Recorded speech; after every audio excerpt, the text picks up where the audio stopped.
Bonjour à toutes et à tous pour ceux à connaître sur Punch-Out, un jeu de boxe virtuel. Le premier jeu de la franchise est Punch-Out sur arcade sorti au Japon en 1983 et un an plus tard chez l'oncle Sam. Le but est simple, on affronte 6 adversaires, 2 blancs et 4 noirs. Comme quoi, même à cette époque, les clichés sont faits aux petits oignons. Quand on a fini de les affronter, on a le droit à une sublime cinématique où on peut voir notre personnage très charismatique fêtant son titre de champion en admirant son torse viril avant de réattaquer une nouvelle fois les 6 adversaires qui, entre-temps, ont monté de niveau et dont le but est de défendre son titre de champion.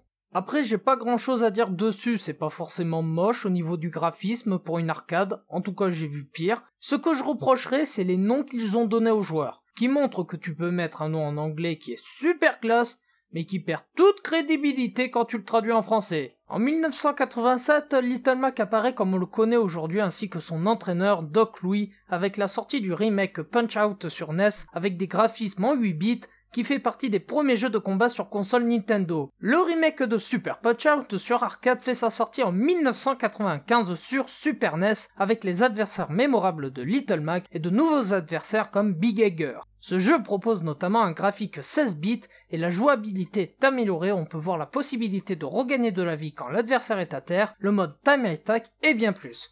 Mais un défaut, Little Mac a les cheveux châtains et plus noirs.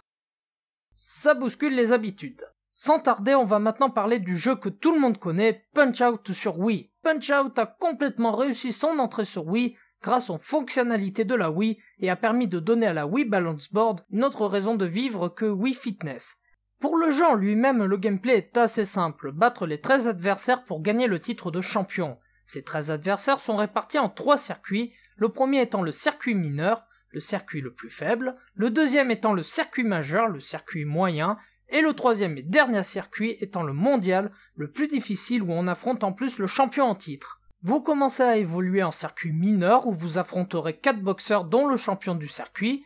Quand ce sera fait, vous évoluerez en circuit majeur qui se déroule de la même manière pour enfin évoluer en circuit mondial où vous devrez battre les 4 boxeurs du circuit plus le champion en titre. On peut également apprécier une cinématique entre chaque circuit qui sont franchement bien foutus et plutôt drôles. Et pour éviter de tomber sur des game over ou des défaites, les développeurs ont eu la bonne idée de mettre en place un mode entraînement où vous affronterez un hologramme. Ce qui est un peu bizarre, je vous avoue que si je vois quelqu'un se battre face à un hologramme, je me demanderai s'il n'est pas à moitié bourré. Le jeu fait également beaucoup de clins d'œil avec les anciens titres, pour ne citer que ceux qui ont été sur le premier jeu d'arcade. On peut retrouver Glass Joe, le boxeur le plus faible du jeu, Bad Bull qui progresse en circuit mondial et de nationalité turque, et Monsieur Sandman étant le champion du jeu. Mais ne vous en faites pas, Nintendo ne s'est pas gêné non plus. Regardez Piston Hurricane qui a été converti en Piston Endo pour pouvoir lui donner la nationalité japonaise. Mais c'est pas fini! On a Van Kaiser, buveur de bière et de nationalité allemande, Big Egger, canadien qui n'arrête pas de manger du sirop d'érable, Great Tiger, qui vous l'aurez deviné par son couvre-chef est indien, Don Flamenco qui est espagnol, pas besoin de citer les clichés de celui-là, c'est très voyant, Soda Popinski qui vient de Russie, et enfin Super Macho Man!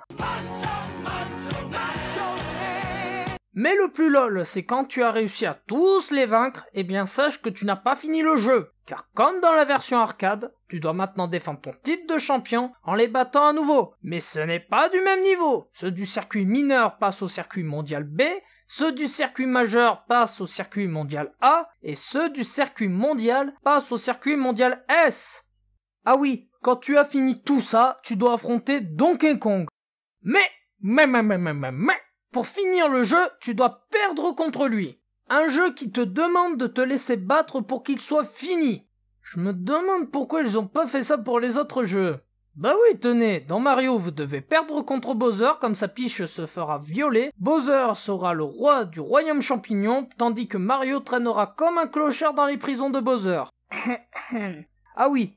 Pour reparler du jeu, depuis 2009, plus de nouvelles sur un jeu Punch-Out. C'est dommage car le personnage de Little Mac a connu son petit succès, il a même eu le droit à des apparitions dans 3 jeux, dont 2 Smash Bros, Brawl et Wii U 3DS, et Captain Run Boy.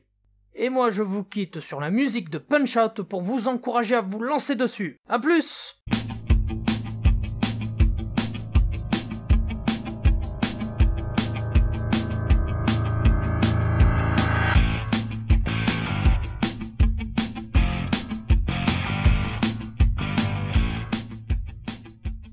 Touti, tu n'as pas fini de me faire la gueule?